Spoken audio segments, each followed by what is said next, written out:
Hey, grasshoppers. So once again, we're all in TV land right when we got out of it. But there's testing today, so I have to deliver to you guys my lecture on the causes of World War II right now, okay? This is stuff that you're going to be responsible for, and I've got it in the module. I've got it embedded, so that way you can kind of follow along as I make this recording for you guys to watch today, which should be Tuesday the 13th, okay? So let's take a look at the module itself and the causes of World War II, which we're going to be doing something with. So you got to make sure that you are paying attention, taking the requisite notes, okay? I'm going to scroll all the way down here. I've got a couple lessons unpublished, but this one here, The Road to World War II, that's the one we're on. So the first thing I want to do is illustrate to you, these are the terms that you're responsible for, okay? And I will use these in the slideshow that I show you as we go, okay? So these are terms, events that you have to be familiar with, okay? So what I'm going to do is I'm going to go with the slideshow. These terms I will discuss them. If you need to, I highly suggest you pause the video now and write these down in your notes and then start it again when you're ready so that as these terms come up in the slideshow, you've got them there and you're ready to go. Terms or events, you know, as I teach on them, all right? You'll always be able to pause the video and come back, blah, blah, blah. So I'm going to start by opening up the slideshow right now. And here we are. So World War II, the road to conflict, right? Trying to keep this video, my goal is to pretty much get it done in 30 minutes so you guys aren't losing your minds. We'll see how that goes. You know me. All right, so fascism is something we've already discussed. I want to remind you that fascism, the Nazis, the Italians, okay, Spain for that matter, the Japanese, they are practicing fascism. Fascism is all the way to the right on the political spectrum in the way that it views the world. It views the world as an us versus them. It divides people into ranks of like,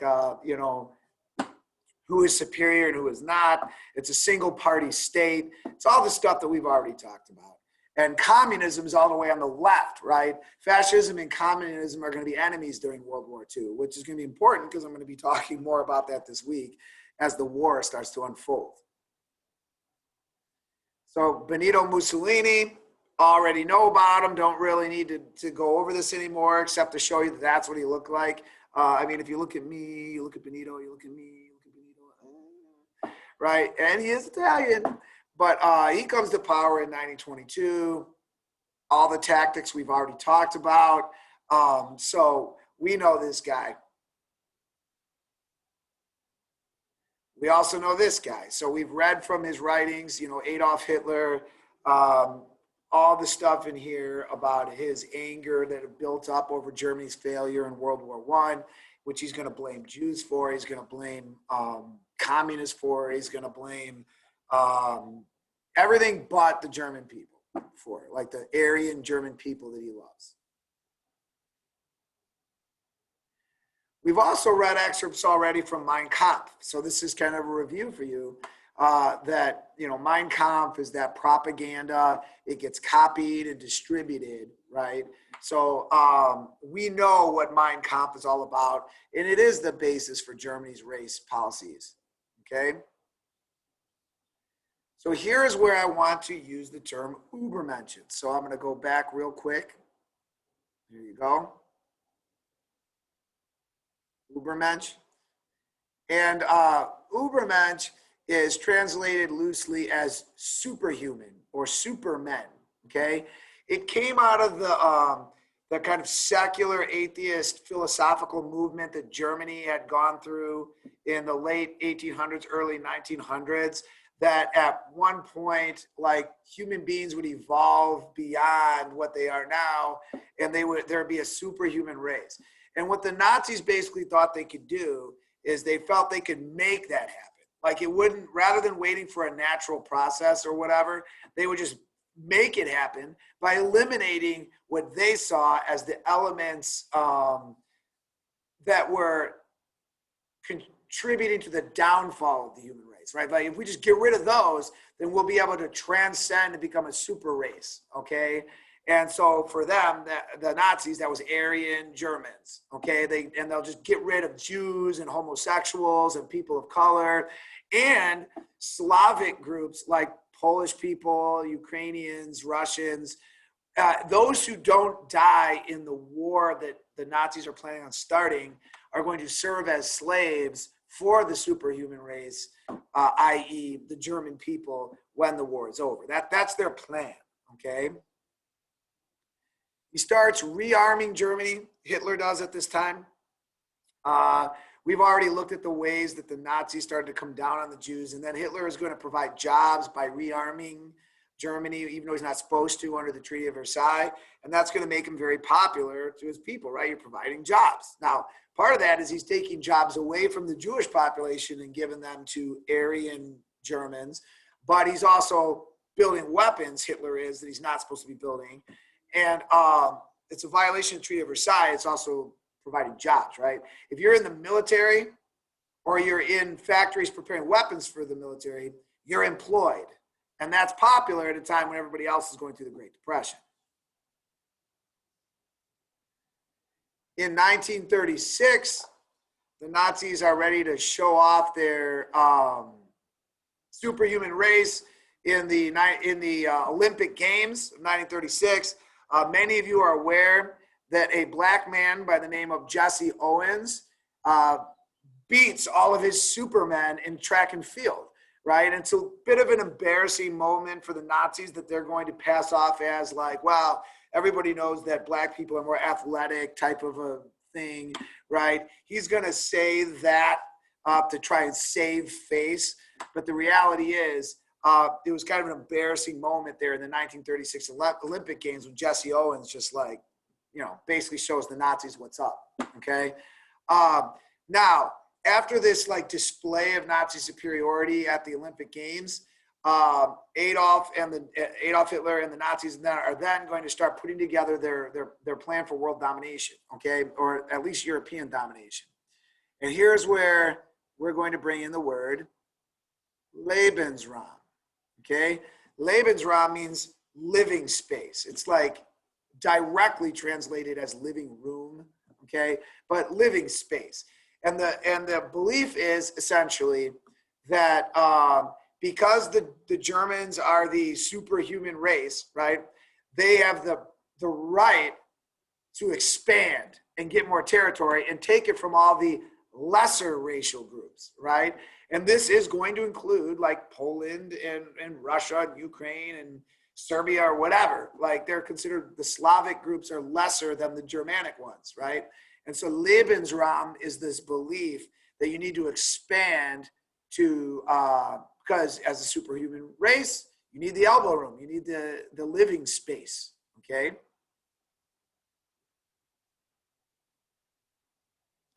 Under the banner, one people, one Reich, one Führer, right? It's up here, you can see it up here.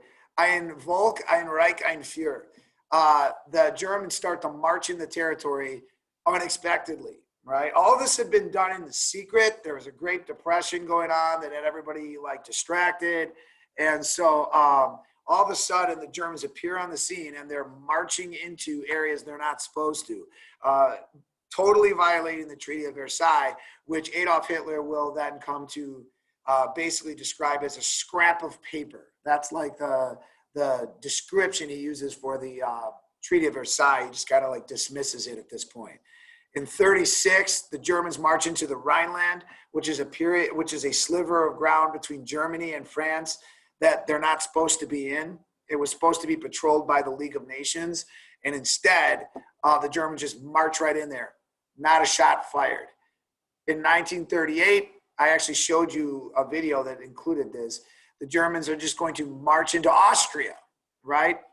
Not a single shot fired. Nobody's opposing them. People are wagging their finger and saying, you're not supposed to do this. But the League of Nations, which doesn't have the U.S. as part of it, is powerless really to do anything about it, okay? And everybody wants to avoid another war.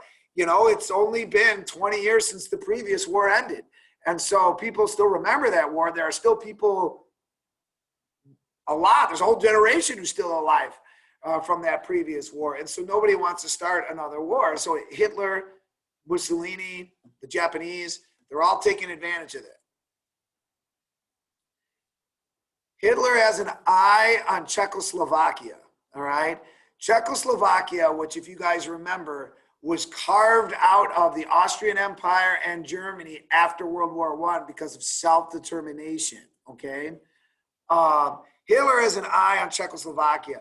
Part of it is a German-speaking region called the Sudetenland. You see that word here. He wants it to be joined with Germany. And so he's planning on marching in there, and this finally causes a crisis because the Czech people are like, wait, what? Right? And the League of Nations meets to negotiate with Hitler on what's going on, okay? This happens at Munich, Germany, and it is known as the Munich Conference. I think I've got it in your list here. Yes. The Munich Conference in 1938 to try and get Hitler to stop marching his armies that he's not even supposed to have into these territories so that he can annex them, okay? He goes into Munich, or excuse me, goes into Czechoslovakia. The Munich Conference is over the fate of Czechoslovakia, okay? And the tactic that's going to be used there by the League of Nations, led by France and England, is the tactic of appeasement, okay? Appeasement. You see it here in red, okay? The British Prime Minister is a guy named Neville Chamberlain. Hold on a minute. Aha, okay. So Neville Chamberlain, the Prime Minister, gives Hitler the okay. Like the people of Czechoslovakia are not part of this decision, right? Britain and France are saying, you know, Neville Chamberlain, primarily the British Prime Minister, is to avoid a war, we'll give you the Sudetenland, which is a big chunk of Czechoslovakia. Again, the Czech people don't even say over this. That's known as appeasement. You give a bully what they want in the hopes that they're not going to take any more. Does that make sense? That's what they're trying to do.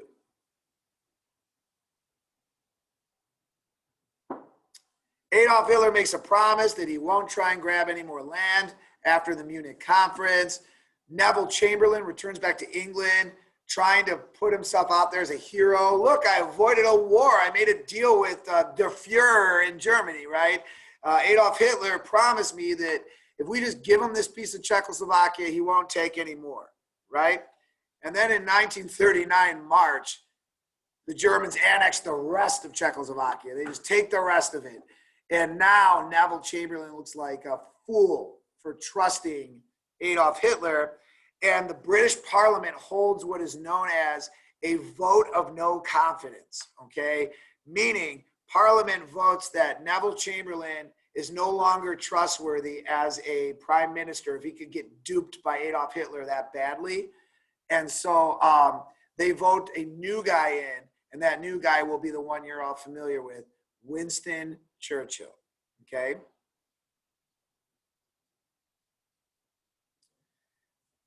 Meanwhile, the Germans want to avoid the problem that they had in World War I, right? What was the problem they had in World War I? They had to fight a two-front war.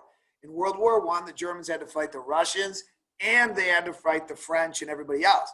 So the Germans had an Eastern and a Western front. Hitler wants to avoid that this time around, so he makes a deal with the Soviets, okay? I know. You're like, Moretti, I thought you said that communism and fascism don't like each other. Correct. They do not like each other. This is a marriage of convenience, right? Hitler up here, Stalin down here, kind of agree to stay out of each other's way, okay? Stay out of each other's way in Europe. The Soviets are also planning on expanding their empire into places like Finland. They're going to take back the Baltic states of Lithuania, Latvia, and Estonia, which had been stolen from them during, the Treaty of Versailles negotiations. So the Soviets are planning on expanding too, okay? And so the Germans and the Soviets make this deal that is known as the Non-Aggression Pact. Nazi-Soviet Non-Aggression Pact, 1938, 1939. And so secretly, they're also deciding that they're going to dual invade Poland and split it, okay? Poland, if you remember, is a new country that was created by self-determination out of the Treaty of Versailles. Now the Soviets and the Nazis are planning on invading it and dividing it up amongst themselves, all right?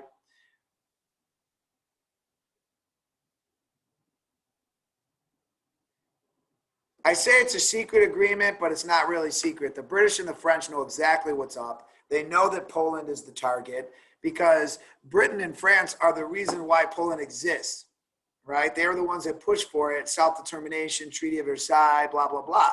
So they know that the Germans have an eye towards Poland, and so they warn. They warn. The British and the French warn the Germans that if you invade Poland, okay, it will trigger another war.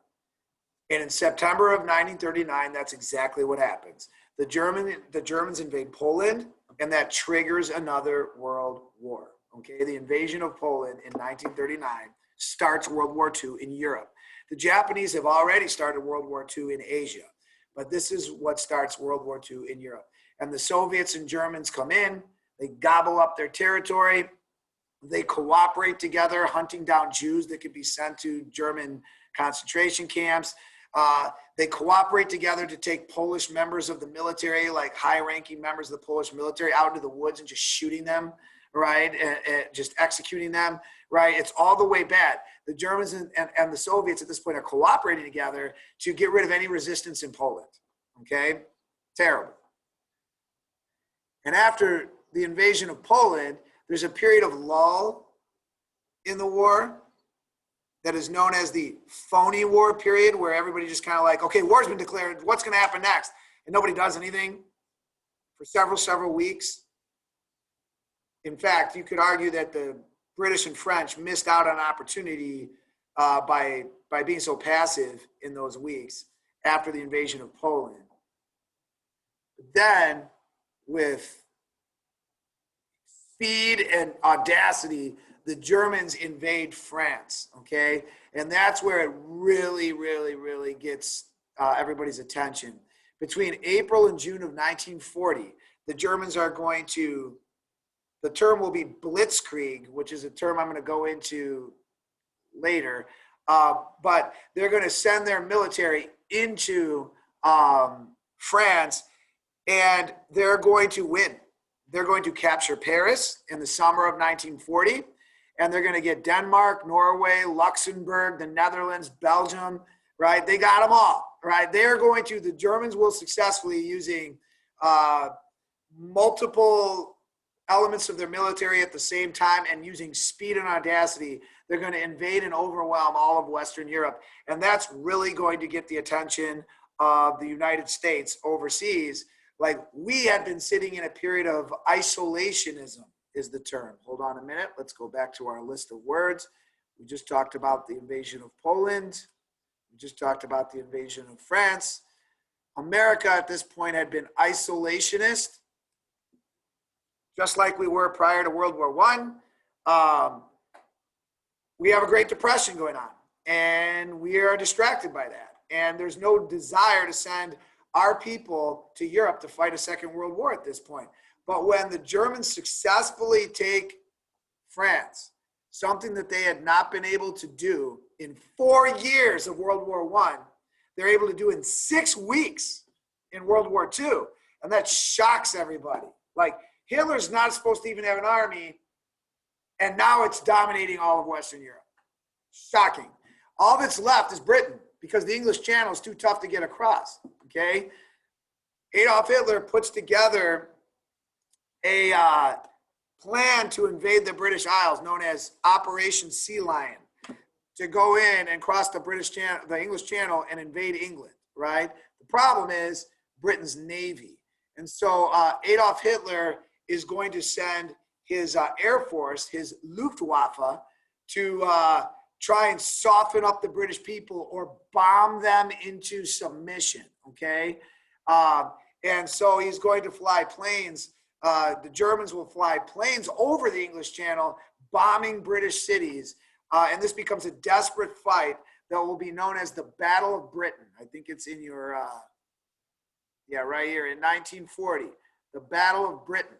And it's going to be fought entirely in the air, okay, over the English Channel and over the skies in Britain, right, as British fighter planes try and shoot down German planes that are going to be dropping bombs on them, right? Major cities like London and Manchester, England, are going to get targeted, and the British are going to be forced to like evacuate the children out of those cities and into the countryside, and people are going to be forced to live in the subways underneath the ground in those cities. It's just a really, really rough time. The bombing of England is known as the Blitz, right? So for your notes, if you like, the Blitz is like it's spelled, you know, for football, B-L-I-T-Z. Yeah. So the Blitz is what everybody refers to, the bombing of England. All right. And it's, you know, but the British are hanging on, and they really, really, really want to get help from the United States. But even by 1940, we're not in this yet. Okay. We're not in this yet. But the takeover of France and the desperation of England starts to stir Americans out of our isolationism, all right, over all of this, because it's so desperate. And it came on so suddenly, right? You know, in a matter of a year, the Nazis got all these parts of the world, of Europe anyway, that they've captured. And like, it's just really shocking. And more Americans are going to be like, maybe we should do something about this. Okay. So here you go with isolationism. And the United States had passed something called the Neutrality Acts, which I've also put in your notes here. So you should have these things, you know, down there in your notes. All right. We had passed the Neutrality Acts. The Neutrality Acts had made it illegal for anybody in the United States to trade with anybody who was in a state of war overseas, okay? And therefore, it's an example of American isolationism. These Neutrality Acts said no trade, no selling weapons, none of that. The idea was to avoid World War I, correct? If you remember your World War I, you remember that America got dragged into the war because it was trying to trade with both sides, right? And the German submarines were sinking our ships. They sank the Lusitania, right? We had the discussion in class about that. Well, this time around, we're trying to avoid that. So our government passed Neutrality Acts that forced us not to trade. If we're not sending any stuff overseas, then there are going to be no ships that get sunk, correct? But things started looking pretty bad, excuse me, in 1939 even. And so we modify our Neutrality Acts into something known as cash and carry, okay? Cash and carry, what that policy meant was that we're going to modify our neutrality from don't trade with anybody to we'll trade with you, England in particular, or anybody else who needs our stuff other than the Nazis or Italians or Japanese, right? We'll trade with you, but you have to send ships to our country. You have to pay us in cash, and you have to carry our stuff on your own ships back to Europe, okay? That's the deal that we're making with people like England at this point in 1939. You know, everybody still owes us from World War I. There's a Great Depression going on. So you got to pay us in cash, no more credit, and you got to carry our own stuff to your country to use, all right? We're not Jimmy John's. We don't deliver. You're going to have to do this on your own. And it's called cash and carry. And that seems harsh, and it is, but at least it's a movement away from total neutrality and total isolation under the Neutrality Act. We're starting to move towards what we call intervention, okay? Why do we move towards intervention and cash and carry, right? Well, because the Germans invaded Poland. And so that was kind of our response, right? We're not going to intervene like France and Britain tried to do, but we'll start trading to France and Britain if they need our stuff, but under these terms, okay? Then, after the fall of France, which was super important to waking everybody up, after the fall of France and after the isolation of England, because, you know, England's alone getting bombed every day, right? We're paying attention to this. And the next move that the Nazis make is to betray the Soviet Union. So 3 years after maybe like 2.5 years after the non-aggression pact that the Germans and Soviets signed together, Adolf Hitler decides to suddenly betray that agreement, okay? The reality is that Hitler and the Nazis never intended on keeping to that agreement, because Russia is a country that is filled with underlings, right? People that are racially inferior to the Nazis, in their opinion, right? So they had always planned on invading the Soviet Union. They were just waiting for the right time to do it. Britain is holding strong. Because it's an island, the Germans aren't able to crack it, right? Like all the German planes trying to drop bombs on England are getting shot down because the British have this thing called radar that tells them when the German bombers are coming. So England is winning the Battle of Britain, okay? So Hitler decides to leave England in isolation the same way Napoleon had over 100 years earlier, and instead, just like Napoleon, focus on Russia. And so the Nazis will betray the Soviets and invade the Soviet Union in July of 1941. Now, we're going to look at that part of the war later on in the week, but I'm telling you about it now as I set the timeline. When the Soviets get betrayed, the United States decides to alter our policy again. I actually think we were altering it already into something known as Lend-Lease. So in your notes here, right, Lend-Lease. At this point, everybody who's fighting the Germans is starting to get desperate because they're running out of money and equipment and whatnot. And so nobody can really even pay us for American weapons and goods, you know, tanks and whatever. So we start lending, like you can borrow our military equipment or you can lease it out and pay us later for it. Reality is, do we really expect these countries that borrow our stuff to give us back a tank that's been shot at or planes that have been shot at? No, we're basically giving our stuff away under the Lend-Lease program, okay? Our attitude is this: take our equipment rather than our guys, right? Like we don't want to send our men over there to fight in this war, but you can use our equipment. That's the state of affairs in 1941. By 1941, the United States has given U.S. military equipment and funding to the Chinese, who are being invaded by Japan, to the Soviet Union, who is being invaded by Germany, and to the British, who are trying to hang on, right? Those are the main recipients of our Lend-Lease aid, okay? This slide here is just to remind us that, you know, the Japanese have invaded China, okay? The Italians were in North Africa along with the Germans. They form a 3-part alliance known as the Axis powers: Japan, Germany, and Italy form the Axis powers.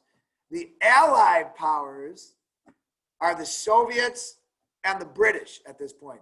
The Soviets climbed into bed with the British because now it's one of those scenarios where the enemy of my enemy is my friend, right? Western Europe and America had hated communism all this time, but now they're in bed with communism because the Germans have betrayed both, right? The Germans are at war now with the British and the Russians. So that's going to put the Russians and the British together in an alliance. The United States is not yet in this alliance, okay? We're watching all this happen, okay? We're reminding you that Japan is raging in Asia. The Germans are raging in Europe. we don't technically have, we, the Americans, don't technically have a reason to be in this thing yet. And there are a lot of people in this country that are still isolationists, still don't want to commit our people to what's going on overseas. Okay. And then this changes everything. The bombing of Pearl Harbor on December 7th, 1941 changes everything. Okay. The Japanese will pull off successfully this attack at Pearl Harbor. And you might be asking yourself, like, Moretti, why do the Japanese want us in this war? And my answer to you is the Japanese do not want us in this war, but we have been putting a lot of pressure on them to get out of China, okay? We had been cutting off oil and scrap metal that they need for war, and we had frozen their assets, meaning any money the Japanese corporations or investors have in the American stock market, we have seized it. They're not allowed to have any access to any of the money that they've invested in American companies until they get out of China. So the Japanese are looking around going, we're not planning on leaving China. The Americans are harassing us to get out of here. So their gamble is the sneak attack at Pearl Harbor. They're hoping to destroy enough of the American fleet at Pearl Harbor that by the time we rebuild it and take a look at Japan and the way they had reinforced their empire in Asia, that we're going to feel like it's not worth it to go to Asia to dislodge them, all right? The Japanese are hoping to hit us hard. They think that we're afraid of war anyway because of how slow we've been to get into any of what's going on around the world. And so, you know, think about it. World War II now has really been raging for 4 years. It's been going on since 1937. And we have done nothing except trade, okay? So the Japanese feel like we don't have a stomach for this fight, all right? They don't want to fight us, right? But they're trying to dissuade us by punching us in the face and hoping that we'll back off. And of course, in doing so, the thing that they're underestimating is American nationalism, right? Like, you don't just punch Americans in the face and walk away. The bombing of Pearl Harbor is going to rally the American people. And in the immediate aftermath of the bombing of Pearl Harbor, the United States Congress is going to declare war on Japan, okay? When the United States declares war on Japan, we are now officially in World War II. And we are in World War II with the allies of Britain and the Soviet Union. The communism we say we hate is now in bed with us because the enemy of my enemy is my friend, right?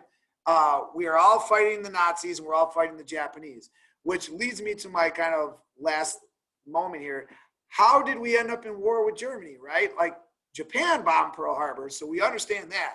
Well, Adolf Hitler did the whole world a favor, and 4 days later, the same date as my birthday, December 11th, the Germans voted to declare war on the United States because at that point, Hitler felt it was inevitable that we would get in the war anyway. So they declared war on us. So we declare war on Japan. The Germans declare war on us. So now we are part of the alliance with Britain and the Soviets, right, against the alliance of Germany, Italy, and Japan. So that is how World War II starts in a nutshell. And we will be progressing through the war this week, okay? So I'll see you guys again on Wednesday. And, you know, take care. I don't have any homework for you that is new. So if you owe me anything, get it done.